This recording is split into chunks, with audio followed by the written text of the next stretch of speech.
মানুষ নয়, এবার যুদ্ধ করবে রোবট। জাপান নিয়ে এলো মরণ সেনা, Japan military robot secrets.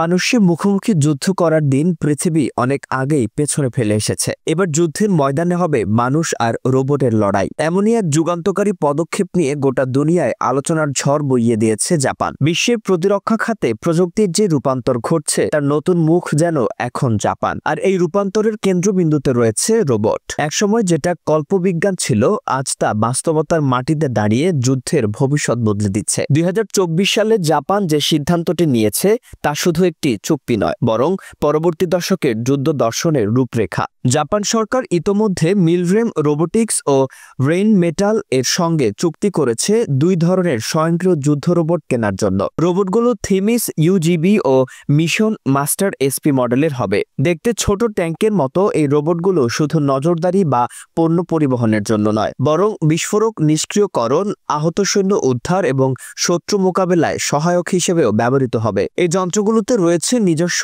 AI system থিমিস ও MIFI কে, মিলরেম ইন্টেলিজেন্ট ফাংশনস কিট এবং মিশন মাস্টার এসপিতে পথ অটোনোমাস নেভিগেশন সিস্টেম। সহজ ভাষায় রোবটগুলো মানুষের নির্দেশনা ছাড়াই নিজেদের মিশন সক্রিয়ভাবে চালাতে সক্ষম। হঠাৎ মানুষের জায়গায় রোবট কেন? তবে কি যুদ্ধের ময়দানে মানুষের ঘাটতি? ঠিক তাই।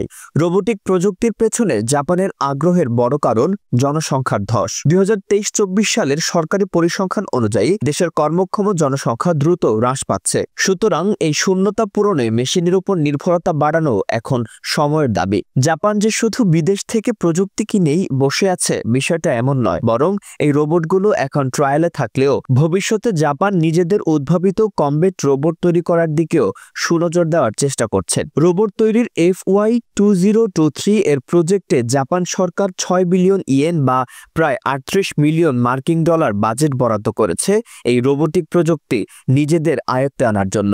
এপ্রিল মাসেই মিলরেম রোবোটিক্স থেকে 3টি থেমিস কেনা হয়েছে। পাশাপাশি রেইনমেটাল এর মিশন মাস্টার এসপি এর জন্য স্বাক্ষরিত হয়েছে মাল্টি-মিলিয়ন ডলারের চুক্তি। রোবোটিক প্রযুক্তির পেছনে শুধু জাপান দৌড়াচ্ছে, বিষয়টা এমন নয়, গোটা বিশ্বই যেন এই রোবোটিক প্রযুক্তির পেছনে ছুটছে। কেননা এই রোবট এখন শুধুই জাপানের সম্পদ নয়। ইতোমধ্যে ইউক্রেন, ফ্রান্স, কানাডা, এমনকি ন্যাটো থেমিস ও মিশন মাস্টার এসপি ব্যবহার করছে। ইউক্রেন যুদ্ধেই এই রোবটগুলোর যুদ্ধক্ষেত্রের কার্যকারিতা স্পষ্ট হয়েছে। এখন প্রশ্ন উঠছে, যদি সেনা আর সৈনিক না থাকে, যদি মাঠে নামে কেবলই AI রোবট, তাহলে যুদ্ধের সংজ্ঞা কি একই থাকবে? রোবট দিয়ে যুদ্ধ পরিচালনা হলে মানবিক ক্ষয়ক্ষতি কমবে, এটা যেমন সত্য, তেমনি এর মধ্যে নির্বিচার মেশিন নির্ভরতা, নৈতিকতা ও যুদ্ধ আইনের সংজ্ঞা পরিবর্তন হয়ে যাবে কিনা সে প্রশ্ন উঠতে পারে। জাপান এখন এক নতুন যুদ্ধনীতির সন্ধানে, যেখানে মানুষের ঘাটতি মেটাতে মেশিন দায়িত্ব নেবে। এই রোবট এখনো পুরোপুরি অস্ত্রধারী সৈনিক নয়, তবে